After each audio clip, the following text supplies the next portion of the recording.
This week on the Pete the Planner Show, I'm live on the road in Buckhorn, Atlanta, at the St. Regis. I paid $15 for today's internet connection so I could bring you great financial radio. Of course, back in the studio is producer Nicole, millennial producer Nicole. Hello, millennial producer Nicole. Hi, Pete. So last week we were on the road in Pasadena.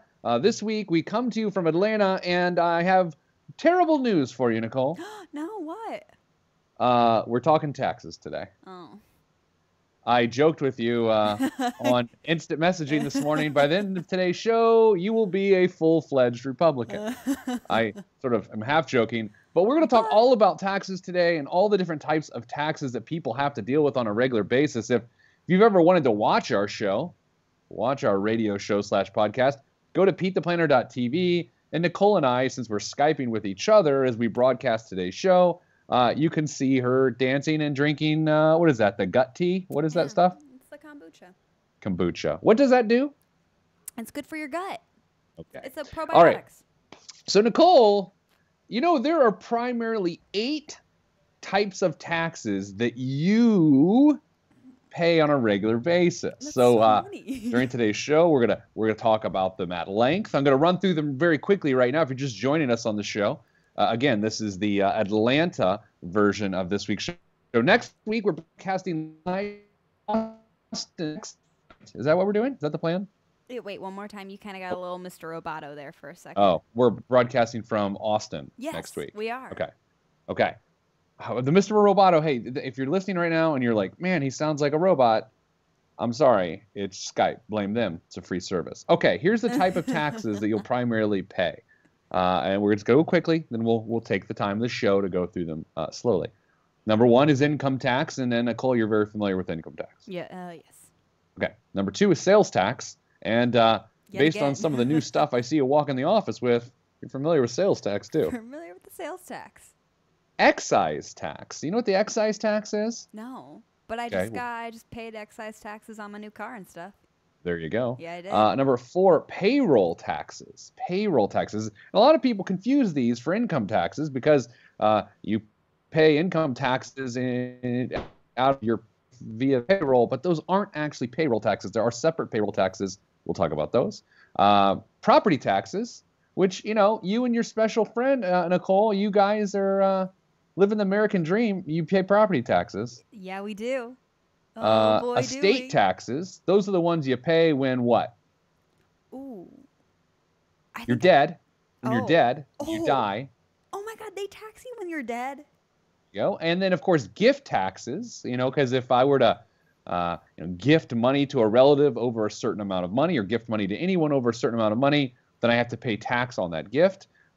Capital gains taxes, and a couple other little weird ones. So, Nicole, let's start today with a discussion of income tax. Now, you know, President Donald J. Trump, what's the J stand for? Do you know?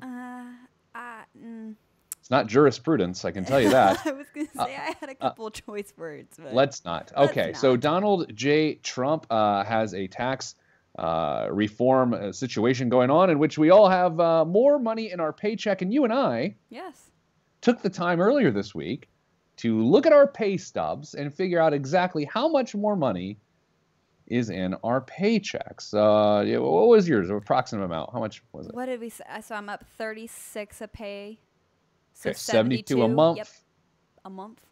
Basically just under $900 a year. Mine ended up being like, for the year, like $3,000. I can't do the reverse math in my head because I've been traveling. It was like, what did we say? It was like 100 and what? Yeah, you were up like $200 a month. A pay. A pay. Oh, a pay. Well, that's right. Well, not a pay. I don't know. It was just about $3,000. Okay, so everyone just relax. That's what it was. Nobody okay. knows. So here's where we're going to go with this. These are, of course, federal taxes. Taxes.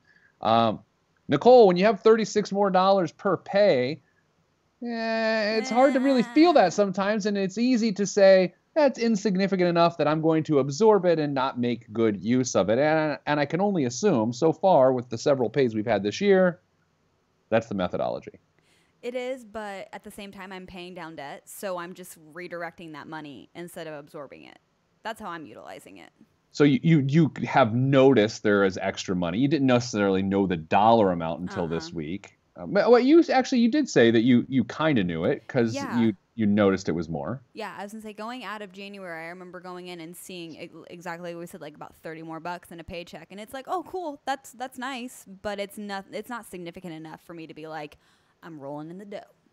I skipped over so much base information here today that I feel like we have to rewind. So we're going to rewind for a second. I just want you to know all the money that you earn or I earn or anyone else listening earns, it's your money until you have to pay taxes on it. And then when there is a tax reform situation like we're in now, it's always awkward because you're just getting more control of the money that was already yours in the first place. You're just giving less of it away, and then the government champions we're being generous, we're giving your money back. It's like, well, no, that's my money anyway. That's my money to begin with, so thank you for giving me my money back. All right, we're playing this quiz sort of format today, which always works well. Always. What's one of the primary reasons that tax cuts exist? What's the theory of supply side economics in which why does the government think it's a good idea to give us tax cuts? Ooh, I don't know. I don't. Okay, so there's a couple theories. Yeah. Oh. Okay, so there's a couple. Number one is just, again, sort of that benevolence of, oh, hey, we're going to give you your money. Oh, thank you so much, because it is already my money. Anyways. I feel you in the heart. Number two, it's really this concept of supply side economics, or you heard it called Reaganomics or trickle down economics, where by you having more control over your money, you're more willing to spend more money, and you spending more money will generate economic activity. Makes sense. Okay, so what you are personally doing, Nicole Frankowski, what you are personally doing is you're messing this up. I am. And so am I. Because what you and I are doing is we're putting our extra pay towards our stability priorities, which include getting out of debt for you and accumulating money for a goal that I have. So that means, Nicole, we are not generating more economic activity at all.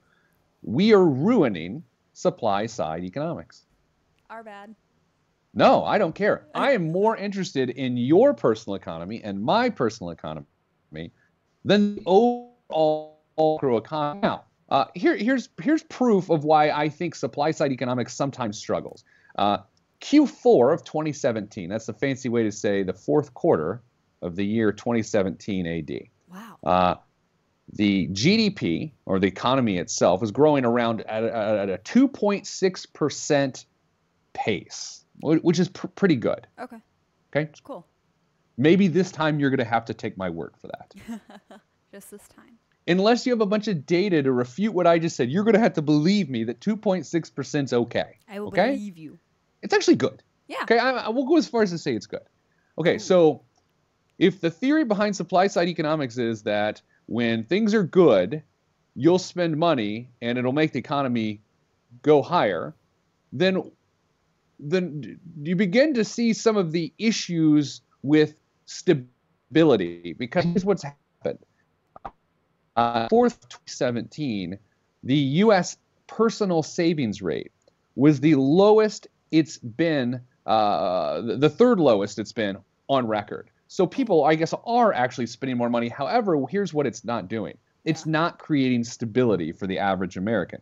In fact, the tax cut we just got, although it is going to arguably spur the economy, it's not making people any more secure or any more stable. And I would anticipate, my friend Nicole Frankowski, that wasn't the connection. That was me just with a dramatic pause. I like that dramatic pause.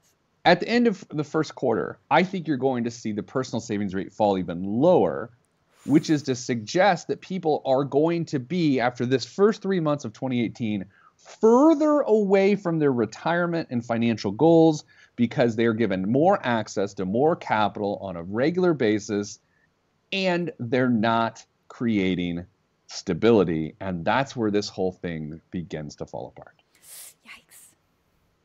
If nothing else, you're going to end up hating taxes after this conversation.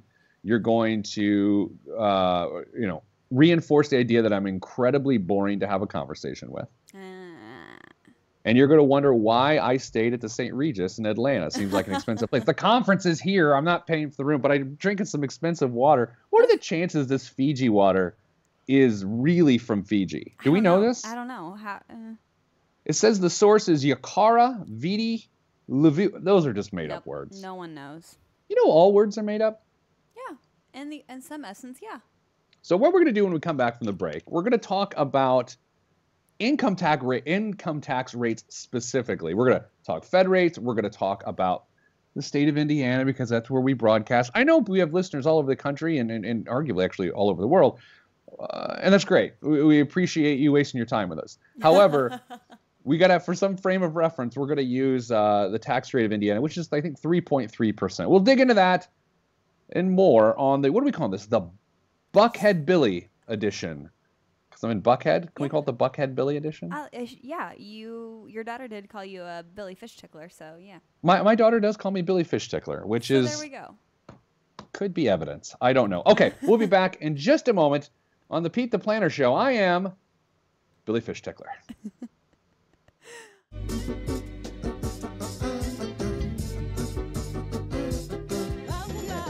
Yeah.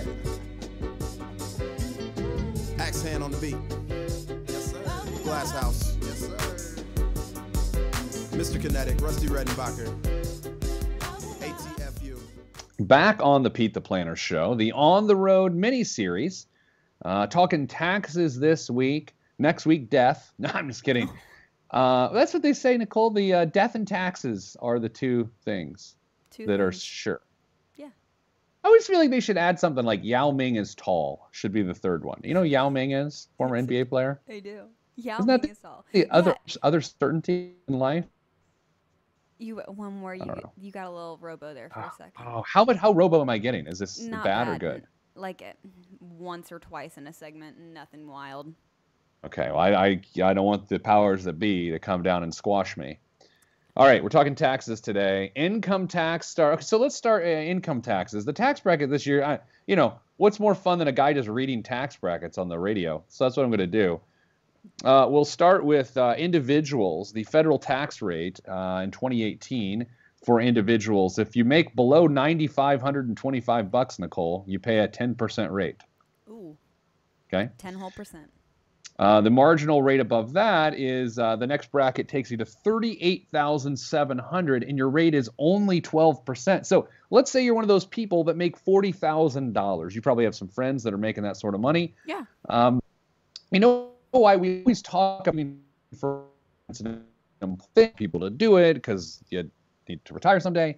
In this instance, using the traditional IRA or traditional 401k is a lot more important than using a Roth IRA or a Roth 401k because, Nicole, if someone were able to participate in a 401k or a traditional IRA, they could take their income, if they were making 40, they could put enough in it, they would drop them a tax bracket because the next tax bracket is 22% marginal rate, and the previous one is 12%. So you would pay 10% less as your top marginal rate if you simply contributed to your 401k or IRA or had some other deduction that reduced your income. And that's why, as much of a nerd as I am, I think it behooves everyone to look at what their tax rate is at the beginning of a new year so they can have some strategy and they can talk about it.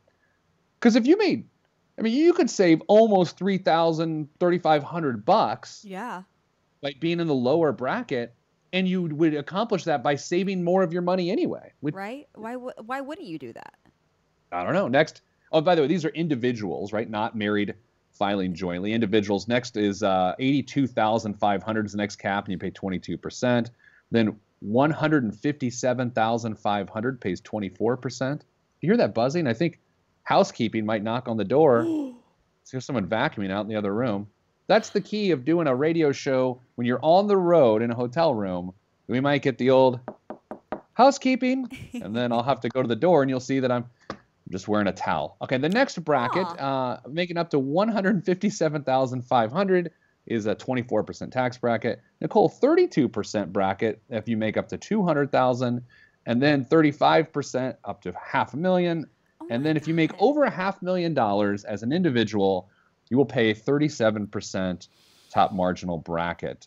And what's weird is, as a married couple, that only moves to 600,000 for that top bracket. So anyway, the major tax changes. Here's what I'm going to have happen to my tax situation, and I'm anxious to see how it affects yours. I'm getting more pay right now because of the tax cuts. Yeah. And you are too.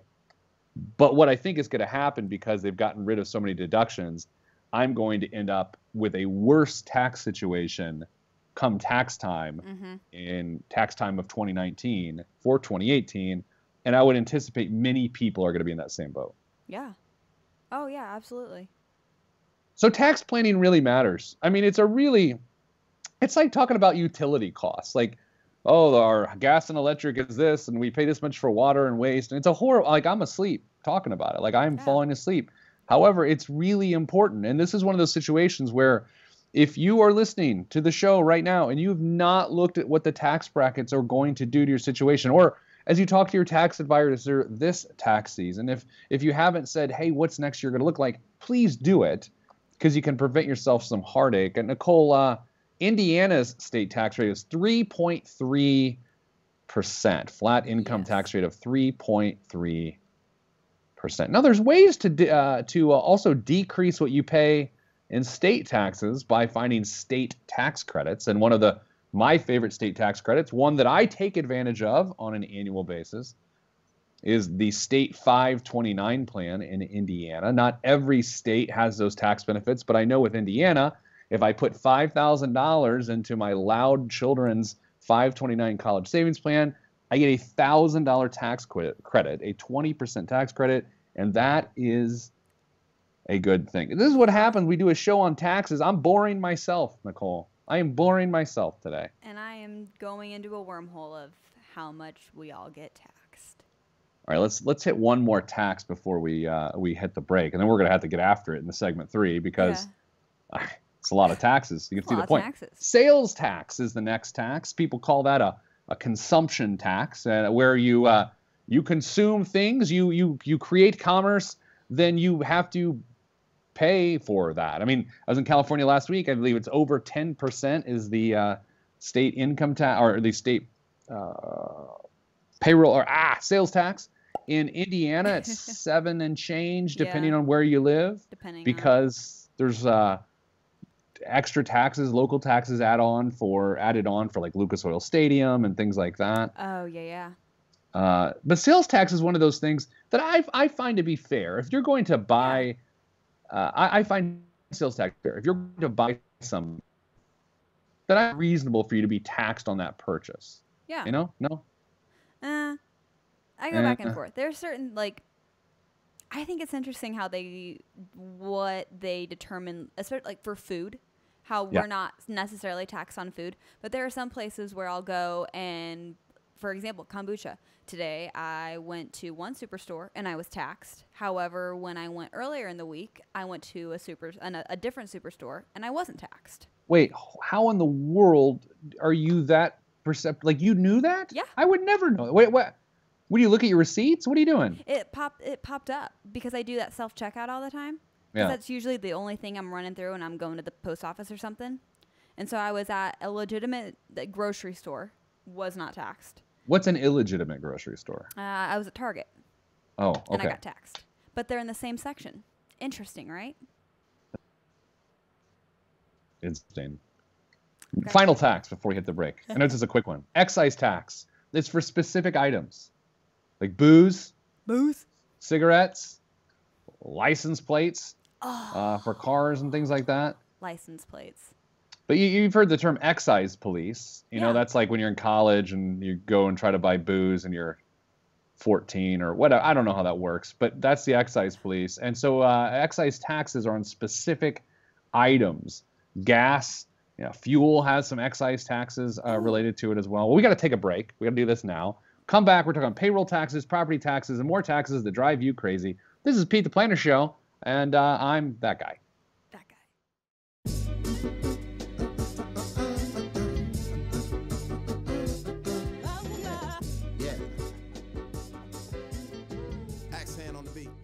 Back on the Pete the Planner Show, Road Edition, coming to you from Atlanta today via Skype, drinking a water as I present to you. You can watch the show at PeteThePlanner.tv. Nicole is recording and she's back in the studio. Nicole, we're talking taxes today.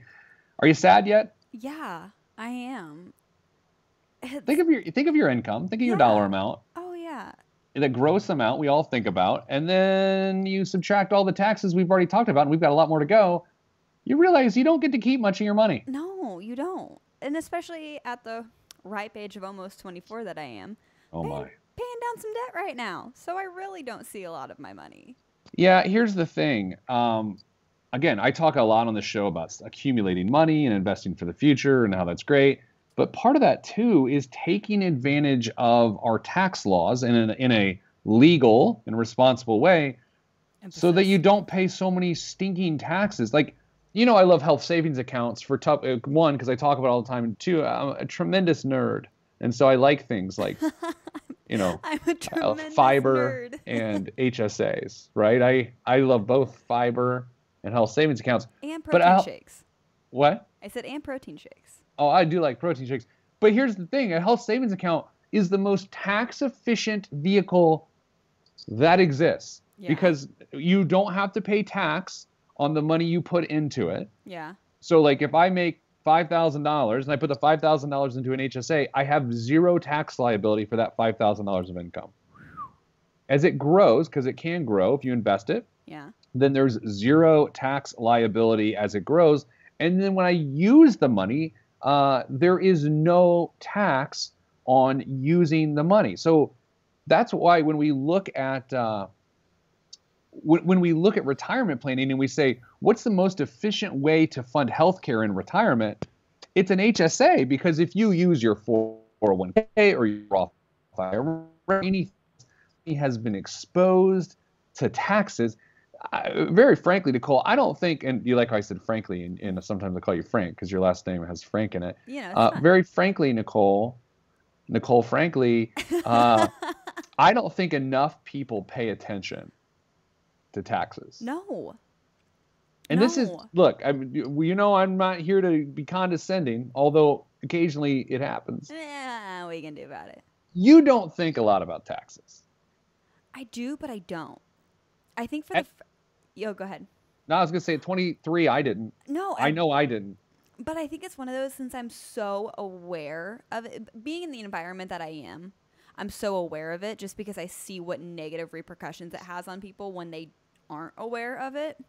And as everyone's aware, I bought a new car. Last year, my special friend and I bought a home. Like, we're just overly aware of those things. So I am, but I'm not. The taxes will mess you up. And I mean, like, it's like we had a guy, my column in USA Today last week was about a guy that is not very trusting of the stock market right now. So he wanted to get out of his 401k before he was 59 and a half. And his solution involved turning the thing over, cashing it out, which would have made him pay tax and a 10% penalty. When all he had to do was move into the money market account within the fund, it would have saved him tens of thousands of dollars.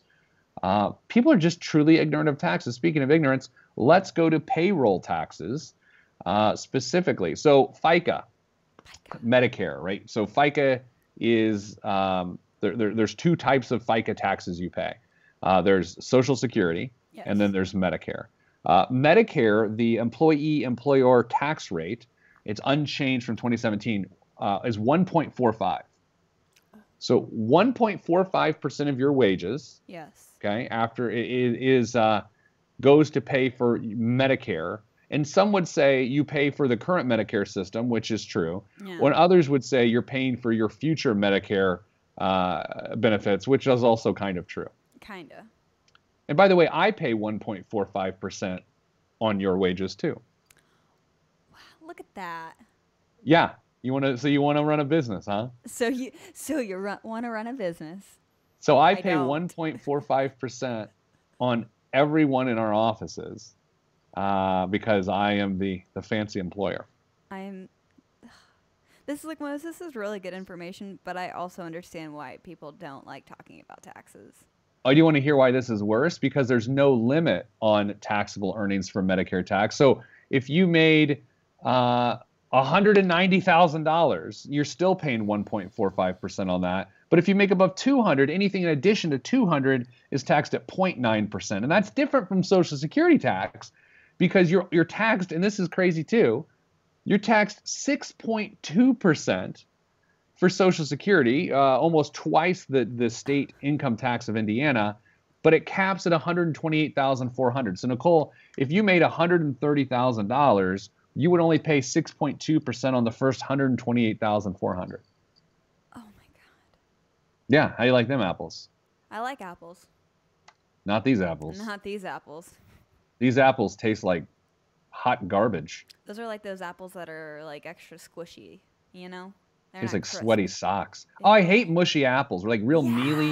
Yeah. Oh. It's a texture What? thing. And it they feel grainy. Yes. Oh my God. That's exactly it. They feel grainy. I'm a Gala apple. I think that's what they're Hey, called. that's your business. I'm a Gala apple girl. So tell me this. Are you the sort of person that when you go to an apple orchard, will you grab an apple off the tree and put it in your face? Or like, I feel like that's sort of stealing from God. I can't say that I've been to an apple orchard within recent. Actually, no, that's a lie. College, we did a little sorority outing once. Oh boy. I know, but no, I would not grab one from the tree. Yeah, there's a lot. I feel like they gotta be washed. Well, that's a whole thing too. But like we go to Stuckey's. You know what Stuckey's is? No, I It's don't. north of Wait. Carmel area. Yes, I do. We go there with the kids and we Americana. We pick apple. I'll be honest. Here's where we go. They make apple cider donuts in the fall. Yes. Oh. And Dude. the apple cider slushies. I don't care much about that because I don't bring rum with me. But I'll tell you, the donuts are delicious. And you see people picking apples and just taking a bite and then throwing them down. I'm like, Give me a donut. Give me a donut any Well, day. A, and give me a donut. B, You're stealing from dude. the Lord. stealing from the Lord, and you're stealing from Mr. and Mrs. Stuckey. How dare you? First off, how dare you? How dare they? Okay, next tax is federal unemployment tax. So I have to pay taxes on you, Nicole, in the event that you no longer work for me. Oh, that's There's a lot of sadness there. that's so much sadness. Yeah. Isn't that sad? Like I'm thinking about this. A, I'm sad because again, it's the thought of you not working with us. But B, I have to pay significant amount of money in the event that you don't work for me someday. 6% of taxable wages, but I can gain a credit back of 5.4%. So a net expense of 0.6. So that's a lot of taxes. Yeah. There's a Or lot here's of where taxes. we got to get a couple more taxes. The one that infuriates me the most is next. Actually, no. All of them are. Property taxes drive me crazy. Oh my God. First time I found out that I own a home and now I have to pay tax for owning it, it drives me insane until I realized, but then it also funds the municipality in which I live. You know, it Right. funds the roads and the potholes and the police and the fire. And can we just note that, you know, where our office is located, there was not a single pothole here the whole winter. Now, there's a dome over Carmel, Indiana, I and felt it is, safe. yeah. I mean, I here's felt the thing: safe. when the snow is made of Fiji water, it's not going to create potholes. Yeah, no. Property taxes drive me crazy. You pay about 1%, Nicole. I looked at your zip code. You and your special friend pay about 1% of the assessed value of your home in property taxes every year. Yep. Yeah, we do. So here's what stinks. I own two properties, my current home and the home I rent out, and the total market value of those together is good for me. I earn about 1% on that total, and that is not good. Oh. I know. Estate taxes. So now this sort of varies based on what the tax law is at the time, but estate taxes are you die, you got too much money in your estate, and you pay taxes. And here's the thing, I'm going to be really honest right now. I think there were some estate law tax changes. I don't know what they are. I should have done the research. I don't know, but I just know this. In a lot of years, you die. Before your family gets the money, you got to pay the government some of your money. Oh my God. That's so morbid. You know, here you're dead, but we're still going to tax you. That's right. Gift taxes, of course, also, we talked earlier, if your family wants to start gifting you money and pass it through to you to avoid the estate tax, then they will have to pay gift taxes. And then the final one that we're going to really talk about today before we head into biggest waste of money of the week is capital gains tax. So when you make a wise investment, whether it be housing or stocks or whatever, and you make money on the investment, you have to pay tax on the gain, and that's called a capital gain, and you have to pay a capital gain tax. And that is infuriating, especially if you hold mutual funds or something in which there was a capital gain on a particular security within the portfolio, yet you lost money throughout the year. You could be paying tax on investments that are lower in value now. Wild. It's wild. That's also why qualified money, which means retirement money, right? IRAs, Roth IRAs, 401ks, Roth 401ks, that money is not subject to capital gains tax. Oh. That's why these things are important. These things are important. Coming up after the break, the BWOM, the biggest waste of money of the week. It's the Buckhead Peter edition, oh my, of the Pete the Planner Show. I'm on the road, and you're where you are. We'll be back right after this.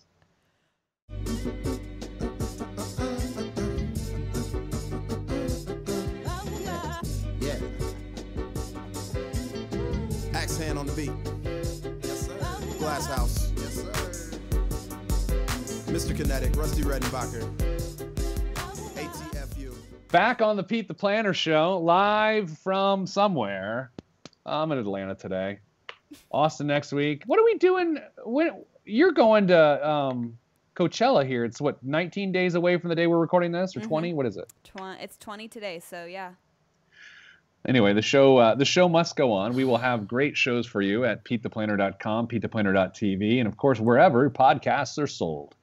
If we sold our podcast, I don't think anybody would download it. No, I don't think so. Our moms would. Our moms Connie would. Dunn would order that up. She wouldn't know how to do it, but she would do it. JoJo actually might. She's gotten a little technology savvy these past couple of years. I'm really proud of her. What point will my children not have confidence in my ability to function? I mean, that probably does that right now, I would assume. That's the one thing is I feel like Ted is just going to always take care of you. I'll take care of Sarah. All right, this week's biggest waste of money of the week. Now, this one's an old one, but there's a nuance that we have to hit, Nicole. Okay.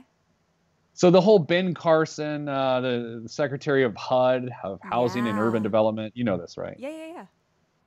31,000 dining room table. Ooh. And it just there's all sorts of craziness. I mean, I think everyone agrees that's dumb, right, Nicole? Yes. Yeah.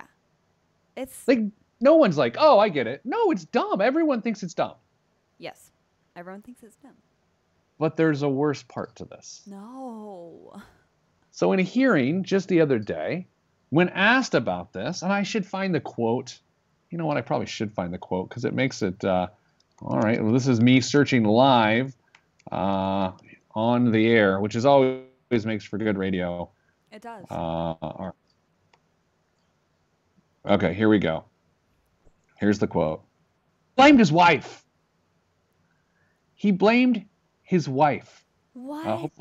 Hopefully a auto start video doesn't start. I'm on usatoday.com's website reading this, which means a video is going to auto start as I read this. Yeah. His wife's name is Candy Carson.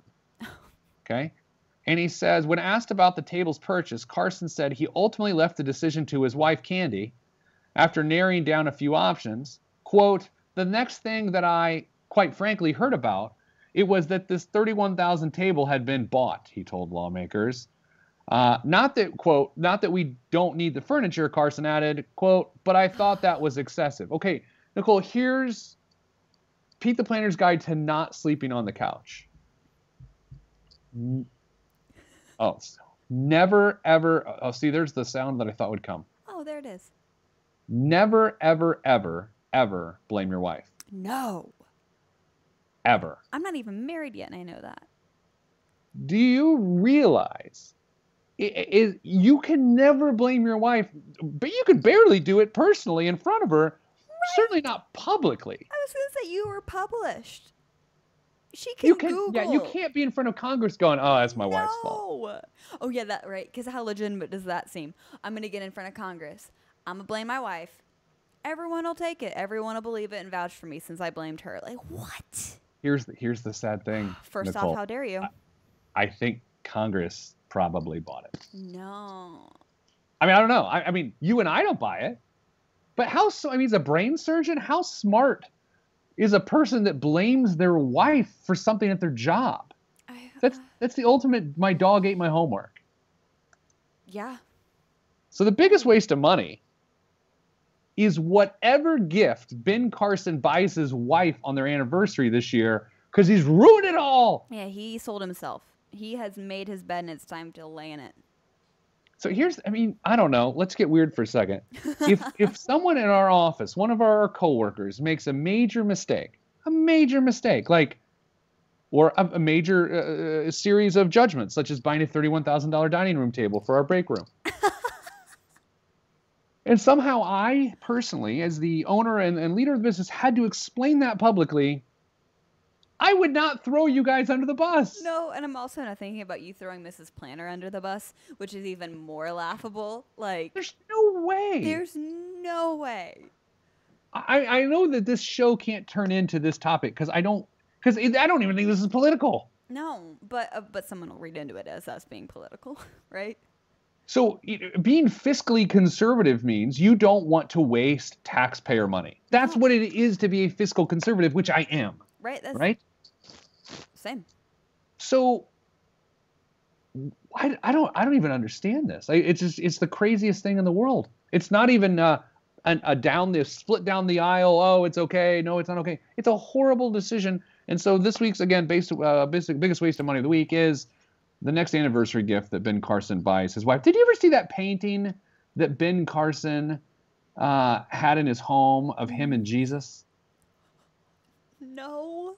Oh my What? God.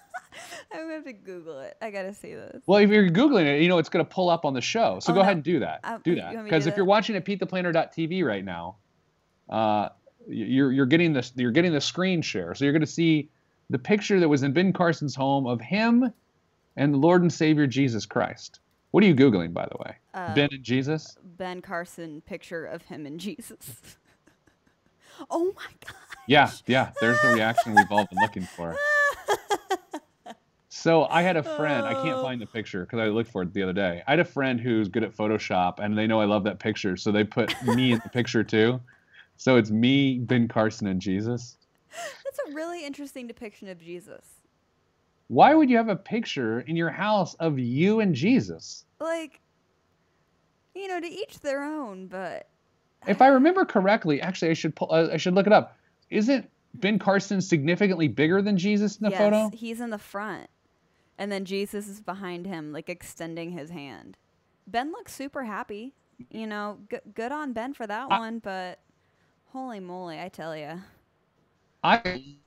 It looks like Barry Gibb is there with Ben Carson, actually. Oh, yes, first looking at that, it would have been like Lord and Savior. All right, Nicole, we got 1 minute left. I want the takeaway from this week's show not to be what a fiscal disaster Ben Carson is, although that's a given. I want the takeaway to be this. Care about your taxes. Everyone right now, think of your gross salary. Then just think about all the taxes we just talked about. If you make decisions based on what your gross salary is, you say things like, oh, we can afford it. I make X amount of dollars. No, you can't. Because you have tons of taxes. And by the way, your employer has a lot of taxes too on your behalf. Sorry, that was just self-serving. That's it. Nicole, next week we're in Austin, Texas. What are we talking about next week? We might be talking about what to do with tax returns that are just looking into the whole tax season. Was that what I was supposed to do this week? No, our VP just wants us to be a little bit more relevant with our. You think I'd listen to her every once in a while? She does have great ideas. Great ideas. I like to use corrected good to great. All right, that's it for this week's show.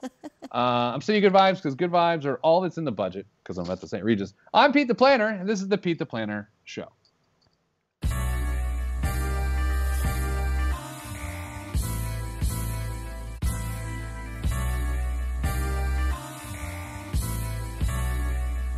This is where I came from. Planet Lovetron, where we drop love bombs, funk missiles, and live in soul shelters. No helter-skelter. The heat don't swelter because everybody stays cool. Left many moons ago to bring the philosophies of my ancestors to another place, God.